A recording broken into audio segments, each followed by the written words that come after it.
Hey, friends. It's been a while since I've joined you, but I'm starting to hear of a lot of families who are going to make that plunge into homeschooling for sure this upcoming school year.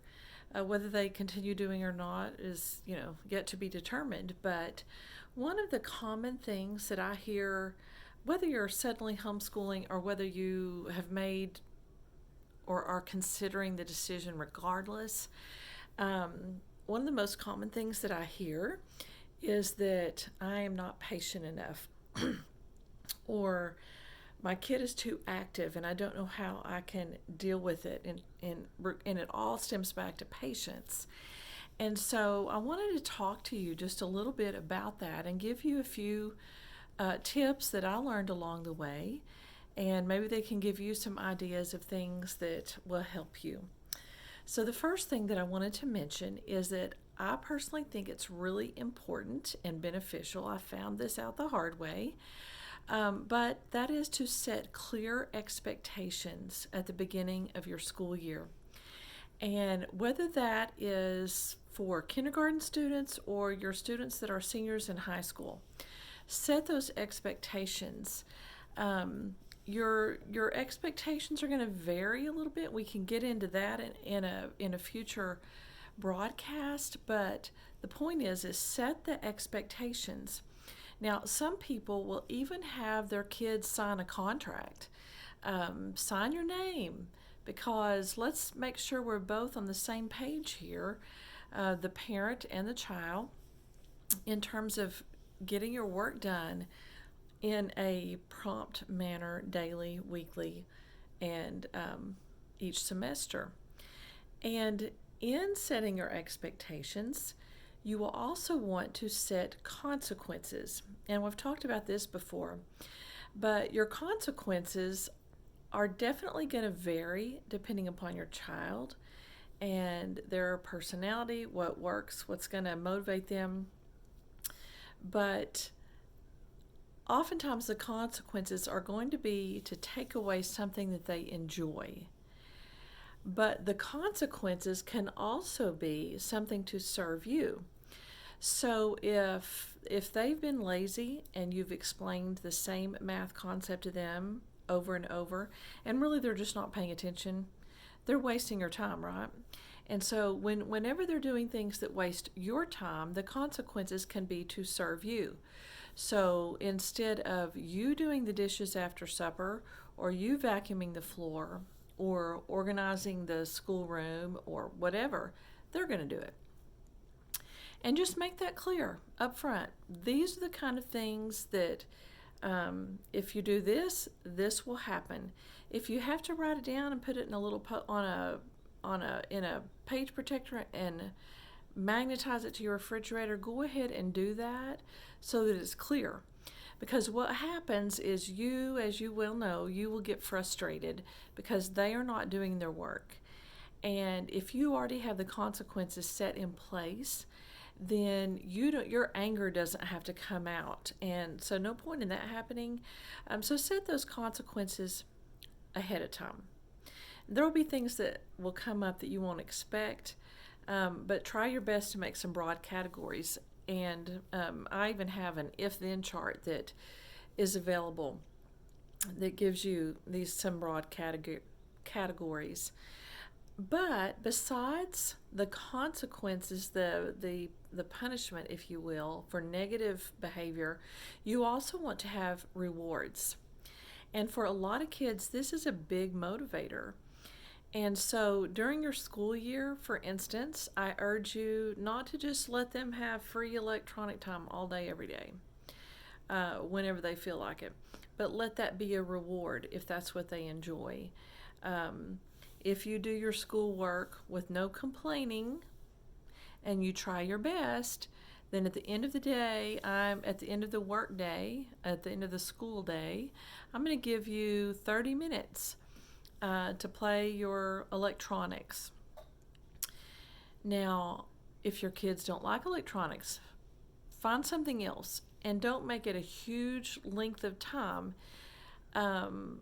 in terms of the reward. In other words, don't say for 3 hours you can play your electronics, or for 3 hours you can play with your dollhouse or your Nerf guns. You want it to be in 15 or 30-minute increments. And the reason for that is, have you ever watched Caesar Milan with the dog training show? Um, he he hits on a lot of really good ideas, and that one of the things that he says for animals is that you need to get their energy out or your dog is not going to behave. And it's actually the same for children. So if their reward is 15 minutes, 30 minutes with Nerf guns or an electronic game or something like that, then they've not had time to really expend their energy. So things that are highly take a lot of movement, body movement. Don't make that necessarily a reward so much as make that part of your school day.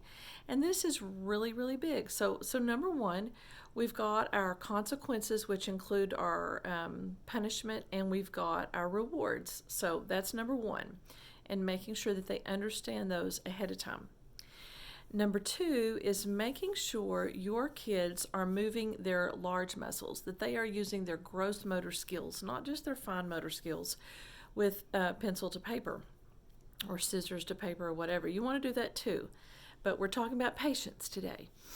And so one of the things that I urge you every day, and you could do it at a certain time, or you could do it when the need calls for it.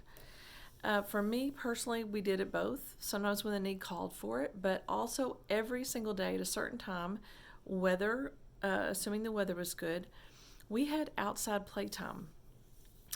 And they had to run and play.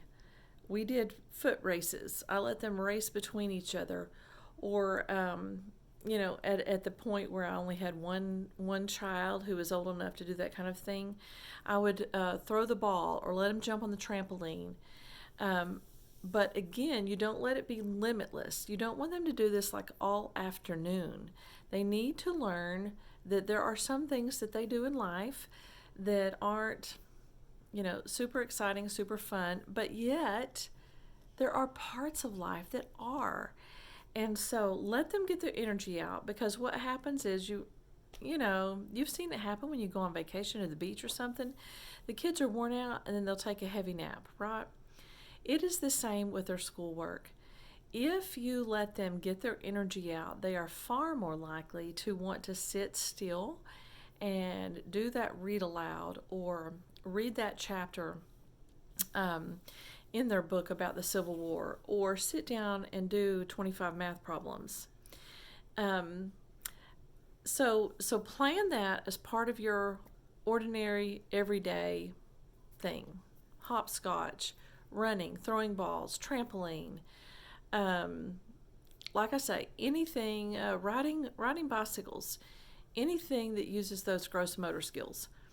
Now, there are other times when, especially the younger they are, where you just feel like, oh my word, this child needs to be in some kind of other situation because they are bouncing off the wall, and you've let them have their outside playtime, and you've done all of these different things. When we were in our early years of homeschooling, I read a book, and I read more than one book. I think it was 2 books actually that said similar things, and I can't remember the title to give proper credit. But basically what it said, a lot of times when kids are going wild like that, they are having trouble engaging both sides of their brain. And that's what we're asking them to do in a lot of our schoolwork, in a lot of their academics. And so they need some assistance in engaging both sides of the brain. And there's 2 main things that you can do. The first one, when you see them and you've tried everything, you've cajoled, you've given the pep talk, you've put their nose in the corner, you have tried outside playtime. So when you are ready, and you'll start to see patterns over time. Pay attention. Pay attention. When you see this happening, you want to help the student engage the right and left sides of their brain. And one way to do that is to use the right and left side of your body. So crawling, where you are alternating your left hand or left arm with your right leg, that kind of thing, have a crawling race. Or tell the child, if it's just one child, I'm going to time you to crawl from here to here just to see how fast you can do it. Never make it a punishment, because the way I see it is most of the time it's not their fault. That, this is just how their bodies are made. Another thing is marching in place. Obviously, you're marching your legs up and down, but move your arms. So you raise your left knee up and you raise your right arm up. And so alternate that. Anything you can think of like that. Those were the two biggies that we did. If you do have them run, which obviously you're using both legs, but have them move their arms in a real energetic way as well. Jumping jacks are harder to do with alternating, but you could try that. Then the last thing, which requires no gross motor skills at all, is a little exercise you do with your eyes. And you look straight ahead, and then you have them look up just as high as they can look, and hold it for just a few seconds, then look as far to the right as they possibly can, then immediately go down as far to the left as they possibly can, then go to the bottom right as far as they can, and then the top left. And the order doesn't matter so much as you're alternating. And you do that for literally about a minute total. And I found that simple exercise a lot of times just did the trick. I just said, okay, y'all come stand in front of me. We're going to do an eye exercise. And I never really told them what we were doing. I just did it, and it worked. And so that's one more key for you. The last key I have of all, or tip, is be careful of the food that you feed them. Notice patterns, because we're talking about patience, but really what we're talking about is kids being so energetic that it's hard to deal with them. And so if you happen to notice that red dye makes your kids crazy, but you might not have ever noticed it before because you've been sending them off to traditional school. Or maybe you notice that sweetened cereal for breakfast gives them way too much energy. Get you a kid's protein shake. Eat bananas. Eat, something else more natural. And so the point just is watch for what your kids' triggers are. And it's going to be different from your child than it was for mine. But there are some tips for you guys that I really hope that you can use and that will be beneficial to you. It takes some trial and error, so be patient and hang in there. And guys, I'll talk to y'all later. Have a good day. Bye-bye.